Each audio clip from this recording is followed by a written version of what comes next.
mañana comenzó la audiencia del expresidente Alberto Fujimori en la sede judicial de la DIROES, los abogados César Nakazaki brindando los alegatos de la defensa. Vamos a escuchar a nuestro compañero David Hurtado para que nos cuente un poco qué es lo que ha ocurrido en estas 2 horas y media ya de juicio. David, buenos días. Buenos días. Justamente como comentamos al inicio, el abogado César Nakazaki ha abordado exclusivamente el tema del supuesto secuestro al empresario Samuel Dyer durante la mitad de esta audiencia. Él ha afirmado que existe una insuficiencia de pruebas de cargo para responsabilizar a Alberto Fujimori de haber dado la orden de secuestrar a Samuel Dyer. Según ha explicado, no está probado el hecho de que él haya dado la orden directa o por medio de un documento o telefónica, pues lo único que existe como prueba es el testimonio del entonces director de contrainteligencia del CIN en julio de 1992, Carlos Domínguez. Él le contó a Vladimiro Montesinos que la orden había partido de Alberto Fujimori, y por supuesto que esto es la única prueba que ha presentado la Fiscalía, según explica César Nakazaki, lo cual le resta validez, pues se trata de un testimonio que viene de un tercero hacia Vladimiro Montesinos, quien responsabiliza a Alberto Fujimori. Ha sido muy técnica la explicación de César Nakazaki respecto a ese tema, y es la primera fecha que él está abordando el tema del secuestro al empresario Samuel Dyer. Recordemos que las 2 audiencias pasadas desvirtuó o intentó desvirtuar en todo caso las acusaciones en contra de Alberto Fujimori por el supuesto secuestro del periodista Gustavo Gorriti. Esta es la 5ª audiencia en la que interviene César Nakazaki, y no creemos que termine el tema de Samuel Dyer en esta audiencia, sino que calculamos que se prolongue por una audiencia más. Recordemos que quedan 2 casos pendientes todavía de los actos finales de la defensa del expresidente. Son los casos de Barrios Altos y La Cantuta. Sin duda van a tomar unas fechas, un número de fechas importantes. Calculamos que serán entre 4 por cada uno de estos casos, sumando 8 más a estas 2 que se realizan esta semana en el tema del empresario Samuel Dyer. Reinicia entonces, continúa César Nakazaki con sus alegatos finales, los cuales les ofrecemos seguida en vivo vía Canal N. Previamente, como un paréntesis, antes de continuar, había omitido al inicio entregar las conclusiones parciales de la audiencia anterior para los señores vocales, la Fiscalía y los señores abogados de la parte civil que asistieron a la audiencia anterior. Muy bien.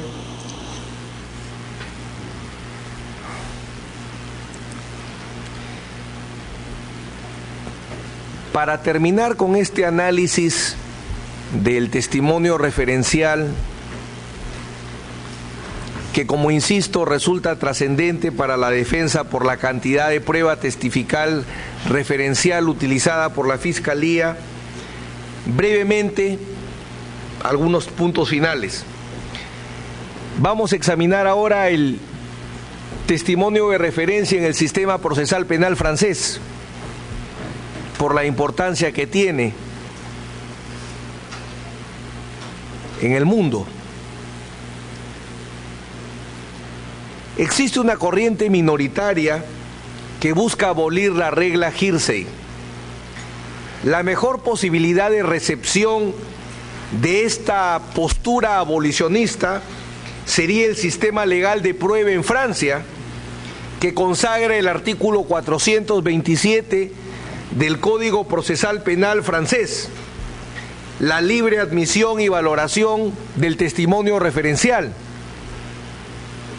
Mientras que los sistemas que hemos estudiado hasta este momento hablan de exclusión del testigo referencial y de excepciones de admisión, en el sistema francés se habla de libertad de admisión y valoración del testimonio de referencia. Solamente un apunte, que a pesar que en el derecho procesal penal francés se admiten los testimonios, la judicatura no deja de cuestionar sus deficiencias y debilidades propias de esta fuente de información. De ahí que se exija por la magistratura francesa su empleo prudente. ¿Qué equivale esto o qué significa? La poca probabilidad que los tribunales franceses fundamenten una condena en los testimonios ouï diré o testimonios de oídas. La regla en Francia es: se admiten los testimonios referenciales, sí, pero no pueden fundamentar fallos condenatorios. Los tribunales franceses no fundamentan una condena en los testimonios ouï diré o referenciales.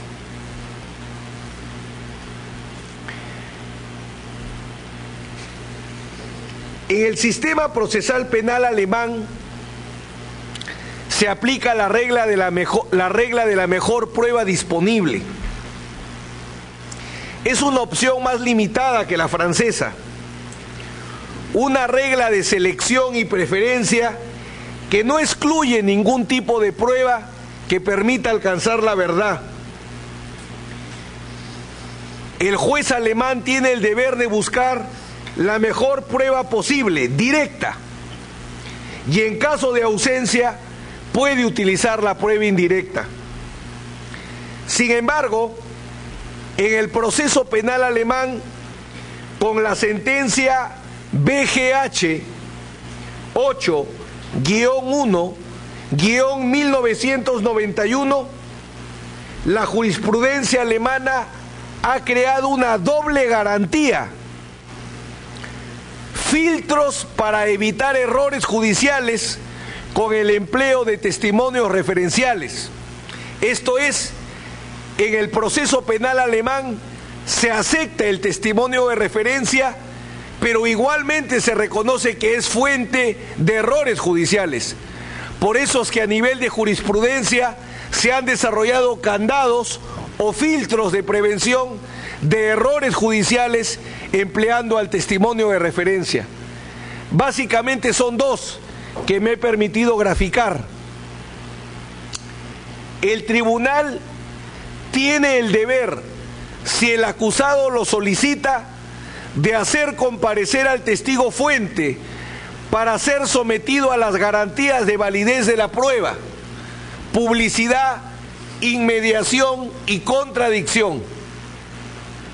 O sea, el testigo fuente tiene que acudir al juicio. Y el segundo filtro que establece el proceso penal alemán es el siguiente: el resultado probatorio de un testimonio de referencia no es suficiente para fundamentar la condena. Tiene que ser corroborado por prueba directa.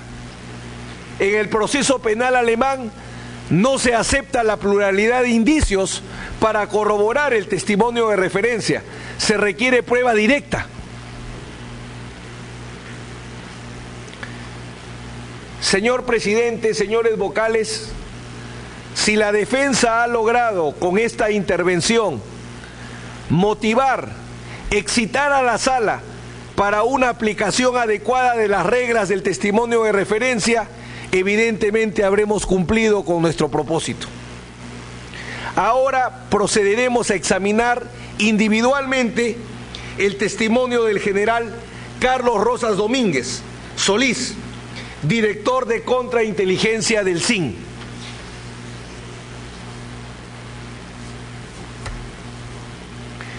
Este testimonio presenta problemas de admisión o valoración probatoria, por dos razones que nos hemos permitido graficar. La declaración testifical en juicio del testigo fuente, Vladimiro Montesinos Torres, no respetó la garantía de la contradicción. Repito, la declaración testifical en juicio del testigo fuente, que sería Vladimiro Montesinos Torres, no respetó la garantía de la contradicción.